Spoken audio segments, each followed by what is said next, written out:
Tēnā koutou katoa. Welcome to the Power Podcast. Today, I am joined by Nic Turner. Now, Nic is a speaker, a best-selling author, and the driving force behind Mainstream Green.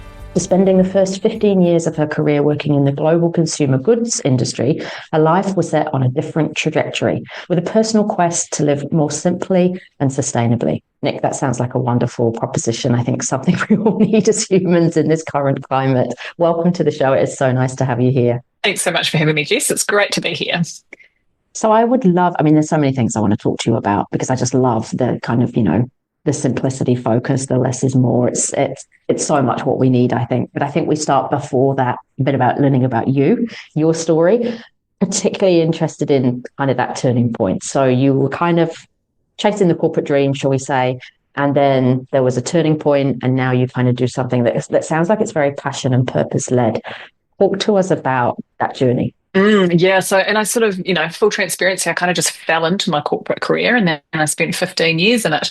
So, I was really immersed in the corporate world, and my job in the corporate world, I was working in fast-moving consumer goods, so the industry that puts products on our supermarket shelves.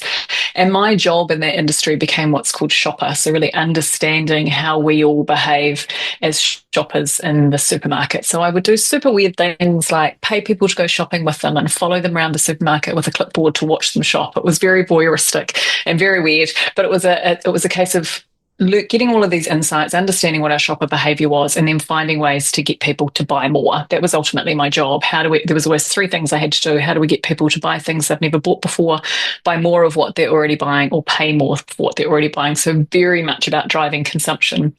And like I said, I was in this career for 15 years. I really liked it. I got paid well, got the company car, worked with really good, really smart people. But then sort of in my personal life, I started to question or look at how I could live a bit more simply and sustainably. And that was driven purely by a personal well-being angle. I felt a little bit overwhelmed with the amount of stuff we had in my life. My husband started getting dermatitis, and so we sort of started questioning the products we were using. So really came at it from a well-being perspective and started off on that personal journey. And as you can probably suspect, my personal values and what I was doing in my day job started to rub against each other, because in my personal life I was going, how do I simplify? How do I consume less? And then I was going to work every day and going, how do I get people to buy stuff that they don't need? So I can see how that would be a problem. It became a real misalignment of values. So I just started questioning, well, how do I bring what I'm doing and my paid work to be more aligned with my values? So I say I used to be about understanding shopper behavior to get people to buy more. Now I'm about understanding human behavior to inspire people to consume less and live a bit lighter on the planet and a bit simpler. So it's all about that human side, understanding human behavior and inspiring or encouraging people to take action. Nice. And how does the work that you do now light you up in different ways than the work you used to do? When I was looking at that transition, I didn't want to throw out 15 years of experience because I felt like I had developed knowledge and insights and expertise, and I wanted to be able to leverage that, but in a way that, like I said, was more values aligned. So I think how it lights me up is it's still challenging, and it's still using what I know and what I'm passionate about, which used to be shopper behavior, now human behavior, but obviously the outcome is a lot more aligned with my values. And how does it light me up is that it helps people and organizations. I work with people, communities, organizations, councils to see that there is a different way, I guess, in terms of how we consume and how we can be a bit lighter on the planet. Yeah, nice.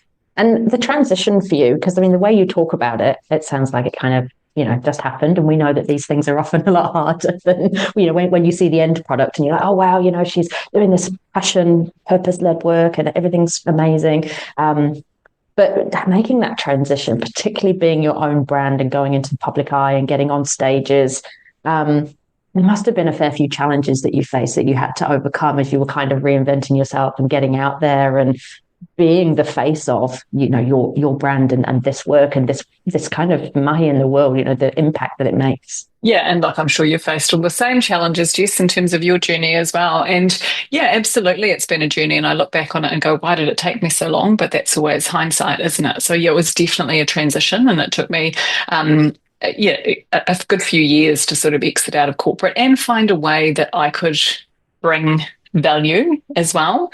So I transitioned out by actually taking a paid job in the area. So I transitioned out of corporate by taking a paid job working in waste minimisation within local government. So that was quite a nice stepping stone for me. I could kind of get out and not have to go out on my own, still receive a salary or receive a wage, but start moving into a different area. And it was a contract role, and it also allowed me to figure out where the gaps were, start working in that space and going, where are the gaps and how can I add value? And I guess, it's also worth saying that transition, there was a lot of unpacking my ego involved, because working in corporate is very much, I'd been working my way up the ladder. I was obviously I was on a good salary. I felt really good about myself. And then I was having to really reset and take myself out of that. And it meant, things like giving up, giving up a few things, giving up the salary, giving up those, those sort of senior positions. But as soon as I recognized that, as soon as I went, well, what's kind of stopping and holding me back? And as soon as I realized it was my ego, then I was able to kind of go, well, that doesn't feel good to me. If that's what's stopping me, that doesn't feel like a good enough reason. How do I get around that? Yeah. And any advice that you'd give? Because I feel like there's a lot of people that think about this kind of transition. And yet, like you say, it's often easier said than done. And I think good things take time. And I know that this is something that takes time too. Any advice you'd give to other people that are in a similar situation to you were? So they're in a corporate role. It's perhaps not as aligned to their values. They're looking to do something more purpose-led, but in that space of, God, do I make that step, or what's the first move? Any advice you'd offer? Just start doing something. So, I'm not saying throw in your day job. I'm just going, okay, if is there a way you can volunteer, for an hour or two a week, or start working with an organisation in some capacity in your spare time, or start going to networking events in that, the space that you want to move into. Just start doing something and connecting with people, because when you're outside looking in on something, when you actually start getting into something, you start connecting with people, you start seeing how you could fit in that. Whereas if you sit around just ruminating on it and thinking about it, then that's often all it becomes. I know that's certainly the case for me. So for me, I was still in my corporate job when I started doing a few things on the side around sustainability, around simple living. And as soon as I started doing, then it started taking shape, then it started getting momentum, then I could see where I could fit in that. So I think for me, it's all about taking action, no matter how small or insignificant that is. It's about moving from thinking about something to taking action in a way that works for you, and that will create momentum and create connection and create a journey of change somehow. Yeah, nice. Love that. Love that. Wise words. In terms of the work that you're doing now, and this is something I love and something kind of, I came to realize with a kind of similar journey out of the corporate world. But I think as a world, we're still slightly behind. And I guess that is because of a lot of that consumerism we talk about. We are wired and encouraged to think about having more, buying more, needing more, so that we fuel the economy. That's the narrative. And yet there's a lot more research and science telling us that actually less is more, and that having less can open up more time, space, freedom, and the whole less mess, less stress. And I think when I think about my own sort of, downsizing and what I really need to live on, then it's the times that I've had less that I've been happiest. When I think about camper vanning around Australia and having one pot, one pan, one pair of jeans, and the kind of thing that you're like, God, I could never live like that. And then when you do, you're like, this is great. And yet I think that as a world, that is at odds with the message we're so often taught. So what's your thoughts around how is less more, and how do we battle that in a society where we're continually being encouraged that we need more and it's very materialistic? How do we embrace more simplicity and kind of really live that less is more and still have a life? Yeah, and I think, you're absolutely right. We've got to be realistic too, that there's $1 trillion marketing industry convincing us to buy more, sort of playing on, and I was part of that for 15 years. I get how strong it is. I get that there's an army of people around the world whose job it is to understand how we think and behave and convince us to buy more. So I think you're right. I think there is a really dominant narrative, but I think And I think most of us are inherently aware of that, right? Rationally, we get that. Rationally, we know that we can't buy our way to happiness. But that narrative has become so strong and so normalized that it's very easy just to fall into the slipstream of it. The flip side is that I love the quote that with every possession comes responsibility, right? So the more which is obviously tapping into what you were saying with when you're traveling with one pot and one pan and one pair of jeans, right? The more we have, the more responsibility we have, the more stuff we have, the more we have to look after, to maintain, to tidy up, to get frustrated at our family for when they don't, pick it up, all of those things. So, yeah, these two things just feel really in juxtaposition to each other, right? So that's sort of the line I cross is how do you help people sort of break free, I guess, from that narrative and see another alternative because there is, and the interesting thing is that simplicity, that less is more goes hand in hand with sustainability. I very much started in the space of sustainability. And what I quickly realized is, well, that goes hand in hand with simple living. The benefits of sustainability aren't just about the planet.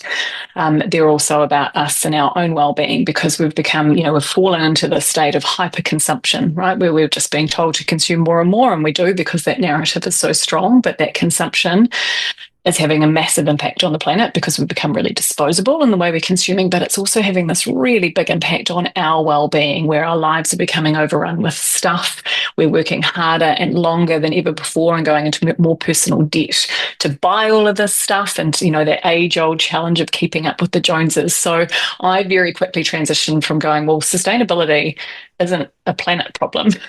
Sustainability is a human problem, and sustainability isn't just sustainability, it's also about simplicity and also about this less is more mindset or this less is more concept. And there's so many benefits in it that are better for the planet as well as our own well-being. Yeah, so true, so true. And I think when I think about my own life, I was in a position, particularly in the corporate world, where I would envy the car that someone had or the beach house they'd just bought. And now I just envy lifestyle, people that finish work at 2 o'clock in the afternoon and go to the beach. That's worth more to me than any car or house. And I think when I look at possessions and go, that equates an extra year of work. What do I want it that badly? Then I think that just changes things in my mind. It makes this easier to do and see through some of that kind of narrative that we have in the external world. What are some of your top tips for someone that's listening to this and going, yes, I definitely need to simplify. I want to reduce some clutter, but I don't want to do it with much sacrifice. Where are some of the places that we can start in terms of embracing this in our own lives? Yeah, and I think that the place that I always tell people to start is, well, why? What's your why? Why do you want to do this?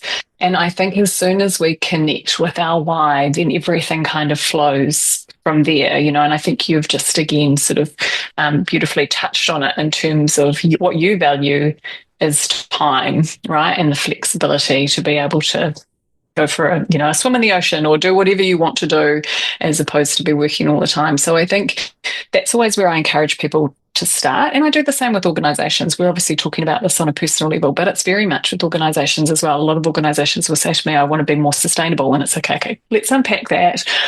Why do you want to do this? And it might be we want to save costs. And it's like, okay, cool. Well, that's a very different conversation to, we want to be, really purpose-led or something. So it's all about going, well, what's your why? Why? So that's always where I would start with people. And then it sort of all flows from there. And often if people are struggling with that, I will get them to watch. You mentioned in our pre-chat, you were talking about the minimalists, right? Which is they've released a few different films, and I always encourage people to watch a film like that. So The Minimalists is great, or anything by David Attenborough, or anything like that. It's beautiful storytelling that we can really relate to, and often in that we find what it is that motivates us and drives us. So it could be you watch The Minimalists and you're like, yep, cool. I just want to free up my time and I want my home to be less cluttered and a bit more simple. And then you'd go, okay, cool. Well, the minimalists have this beautiful concept called the 30-day minimalism challenge, where on day one you choose one item in your house that you don't, that you can pass on. On day 2, you find 2. On day 3, you find 3. And then you get to the end of 30 days. And obviously, built this momentum and you've managed to clear quite a lot of clutter. And then hopefully that's created some momentum for you. Maybe if you're really driven by nature, I encourage people to get out in nature more, right? And that can be as simple as going out and standing on the grass. It can be as simple as, we've got a beautiful lake that's really close to where we live, getting out, going into the trees, looking at the lake, all of those. So it really depends on what your why is, and then finding a way to really activate that in a way that works for you. And I think once we start this journey, I remember when I very first read the minimalist book, I think it was Everything That Remains. And I was like, wow, this is awesome. I want to do this. But I think you've got to start small A. And I think that kind of starts the ball rolling, because I know for me, it was the simpler my life got, the more obvious it became that I didn't need more. And yet, and that's ironic, right? Because before I started to simplify, I thought I needed more. And then when I started to have less, I was like, oh, actually, I don't feel like I'm going without. I've got everything I need. And my life feels better. There's a kind of like this lightness that I feel like you feel. Is that something that you've seen in kind of the people you work with in your journey? And how kind of is that beneficial?